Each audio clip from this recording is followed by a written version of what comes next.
The possibilities you have with the iTero scanner today is endless.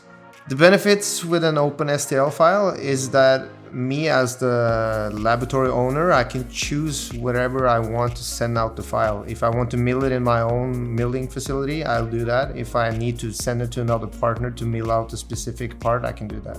So I have all the options with an open STL.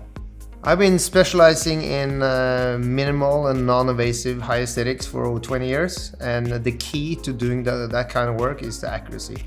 So I was very happy when I saw the first iTero scans back in the days when they came out. The accuracy was really good, and we still can do non-invasive and minimal invasive dentistry without any problems.